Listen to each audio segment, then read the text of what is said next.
Bien-aimés dans le Seigneur Jésus, j'aimerais que nous comprenions quelque chose. Vous pouvez lire dans 1 Roi 13, verset 1 à 6.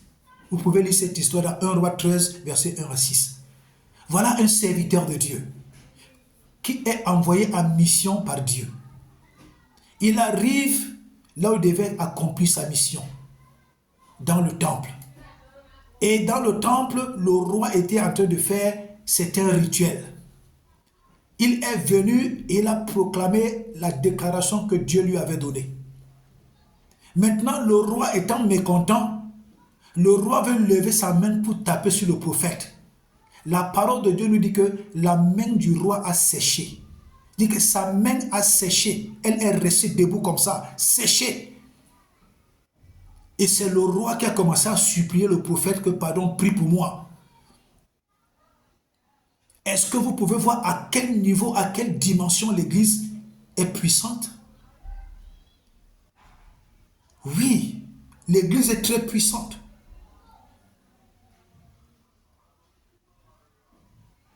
À voir seulement cette histoire, tu comprends que si les hommes de Dieu mettaient du sérieux dans l'Église, si les hommes de Dieu mettaient de la discipline, si les hommes de Dieu évitaient de se compromettre dans des bêtises les plus inimaginables que même Satan ne peut pas commettre, si que l'Église est très puissante, si que n'importe qui ne peut pas porter la main sur un homme de Dieu, que ce soit un roi, que ce soit un président, que ce soit un chef, que ce soit une autorité militaire, qui que ce soit, si l'Église était sérieuse, c'est que personne ne peut porter la main sur un homme de Dieu.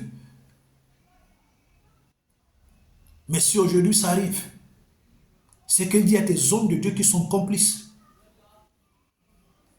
Une autorité ne peut pas se lever et aller arrêter un homme de Dieu comme ça.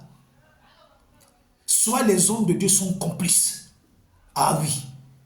Soit les hommes de Dieu sont complices, soit alors il a fait quelque chose de mauvais.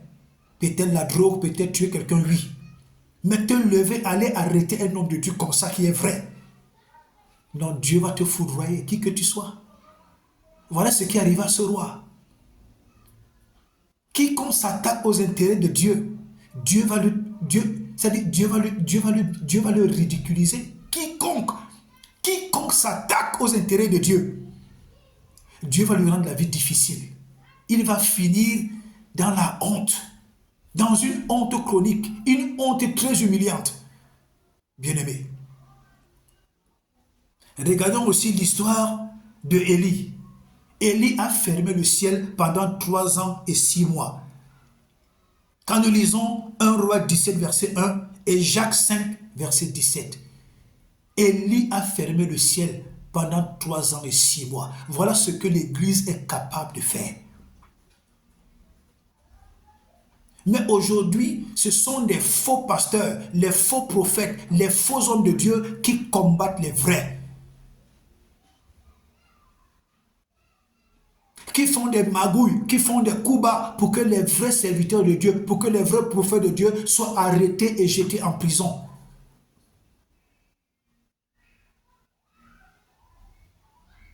Et vous voyez même dans certains pays, on arrête un homme de Dieu. Il n'a rien fait du tout. Parce qu'il a juste parlé, il a juste fait une prophétie, il a parlé, il a prêché. On vient l'arrêter à cause des choses qu'il a dites qui sont sorties de sa bouche. Et les qui sont derrière toutes ces combines, ce sont des pasteurs même encore. Ce sont des faux serviteurs de Dieu.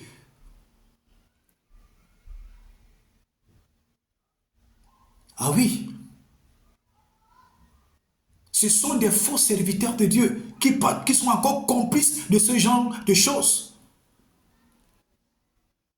Contre les vrais serviteurs de Dieu.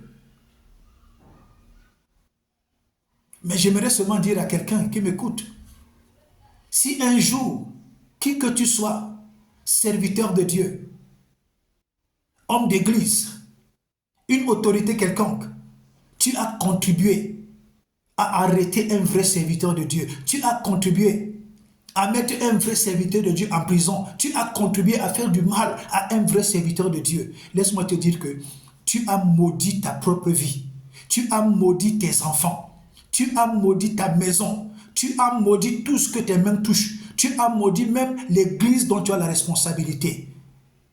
Tout dans ta vie est maudit. Parce qu'on ne touche pas à un vrai homme de Dieu sans subir des conséquences. Les conséquences sont parfois très désastreuses. Les conséquences sont pires que le cancer.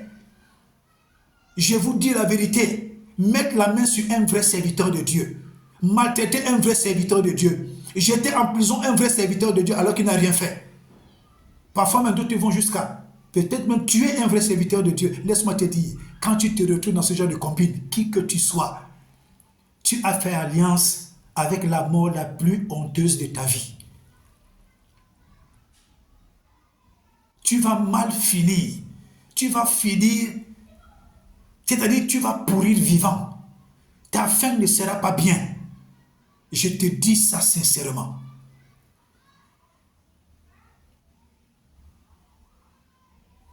Alléluia. Pourquoi je le dis? Si nous pouvons lire l'histoire de Pharaon et de Sarah. Pharaon a convoité Sarah. Donc c'est-à-dire que Pharaon n'était plus dans la volonté de Dieu. Il n'était pas dans la volonté de Dieu. Dans Genèse 12, versets 14 à 17. Pharaon a convoité Sarah. Et qu'est-ce qui s'est passé? Dieu a frappé de plein toute la maison de Pharaon. Toute la maison de Pharaon a été frappée des maladies très graves, des maladies répugnantes. Toute la maison de Pharaon était en danger de mort. À cause de quoi? À cause de Sarah, la femme d'Abraham. Donc laisse-moi te dire, homme d'église, serviteur de Dieu, une quelconque autorité, dès que tu touches aux intérêts de Dieu, dès que tu contribues à déstabiliser les intérêts de Dieu, dès que tu contribues à déstabiliser un homme de Dieu, dès que tu contribues à mettre mal à l'aise un homme de Dieu, à mettre mal à l'aise les intérêts de Dieu, parce que quand tu mets un homme de Dieu mal à l'aise, tu le déstabilises, tu déstabilises l'église dont il a la responsabilité. Et à chaque âme de cette église qui est déstabilisée, Dieu va t'imputer cette faute. Et comme Dieu a frappé la maison de Pharaon des plaies, des malédictions répugnantes, c'est la même chose qui va vous arriver. C'est la même chose qui va t'arriver, homme d'église. C'est la même chose qui va t'arriver, toi l'autorité qui a osé mettre ta main sur un homme de Dieu. Vous les hommes de Dieu, vous n'aidez pas les autorités. Dites aux autorités que c'est dangereux de mettre la main sur un homme de Dieu. C'est dangereux de toucher la vie d'un homme de Dieu. Quand tu le fais, tu t'es maudit toi-même. Tu as maudit tes enfants. Tu as maudit ton épouse. Tu as maudit ta vie. Tu as maudit ton pouvoir. Tu as maudit tout ce que tu as.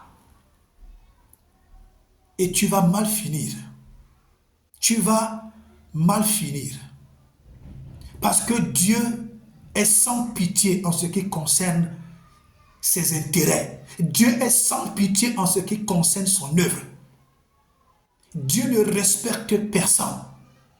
Que tu sois apôtre, que tu sois archibishop, que tu sois bishop, que tu sois une autorité quelconque, quel qu'en soit ton rang en tant qu'autorité, quel qu'en soit ton titre en tant qu'autorité, que tu sois prophète, qui que tu sois, quand tu contribues à faire du mal à un homme de Dieu, sache que tu as fait alliance avec la mort la plus répugnante.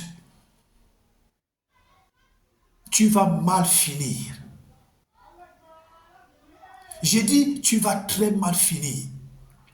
Tous ceux qui se sont lancés dans ce jeu, de faire du mal à l'église, de faire du mal au corps de Christ, de faire du mal à un vrai homme de Dieu, ils ont péri. Ils ont mal péri, ils ont mal fini. Ils sont morts en sentant mauvais.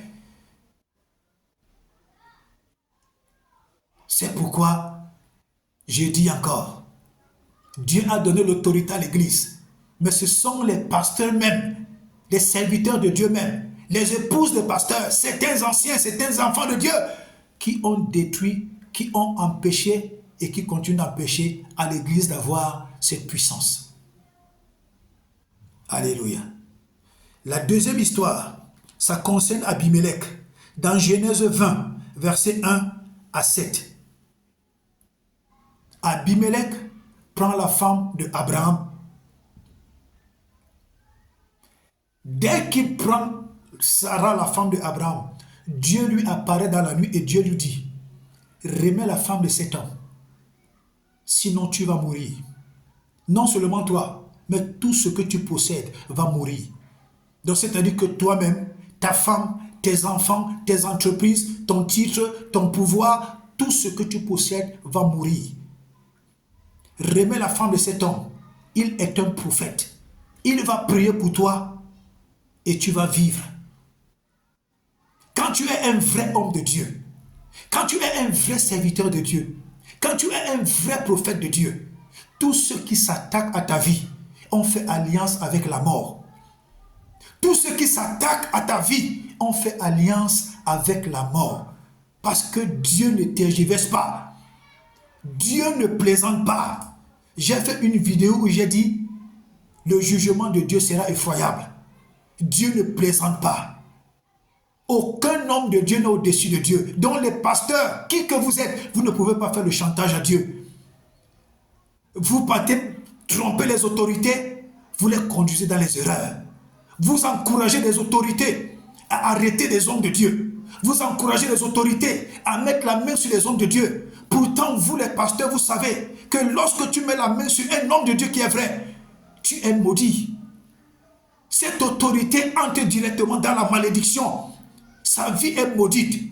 La vie de ses enfants sont maudits. La vie de son épouse est maudite. Son pouvoir est maudit. Ses fonctions sont maudites. Ses entreprises sont maudites. Ses finances sont maudites. Tout ce qu'il a est maudit. Tout ce qui est là est déjà entré dans la mort.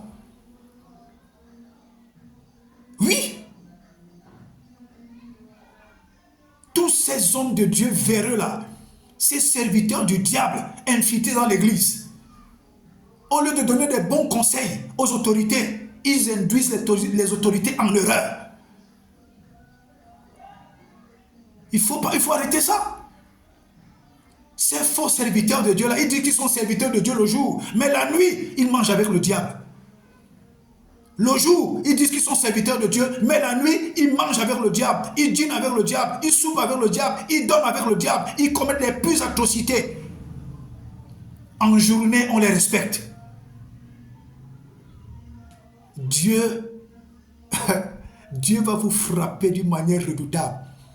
Je dis bien, ce message que Dieu m'a mis à cœur, c'est un avertissement parce que la colère de Dieu est déjà entrée en action. J'ai vu des hommes de Dieu, comme ça en plein culte. Ils tombent, bam, ils meurent.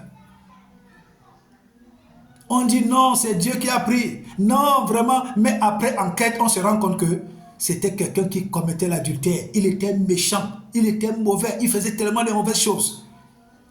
J'ai vu des hommes de Dieu, pendant le culte, pendant l'adoration, dès qu'ils se mettent à genoux pour adorer, ils tombent là, ils meurent. Après enquête, on trouve que c'est quelqu'un qui avait une mauvaise vie. Je vous dis encore, vous ces faux serviteurs de Dieu, qui empêchez à l'église de prospérer, qui empêchez à l'église de faire bien son travail, vous combinez pour vous attaquer aux vrais hommes de Dieu. Laissez-moi vous dire qu'on ne mange pas Dieu. On ne mange pas Dieu. Vos fins sont déjà programmées. Vos chutes sont déjà programmées. Vos morts sont déjà programmées. Et vous et toutes vos familles. C'est la parole de Dieu, ce n'est pas moi. C'est la parole de Dieu qui le dit et ce n'est pas moi. Genèse 20, verset 1 à 7. Parce qu'on ne touche pas à la chose de Dieu sans subir les conséquences. On ne touche pas à ce qui appartient à Dieu sans subir les conséquences. Pire encore, si vous avez porté atteinte à la vie d'un homme de Dieu, non, cette malédiction est générationnelle. C'est une malédiction générationnelle jusqu'à 4 générations. 4 générations de malédiction. C'est-à-dire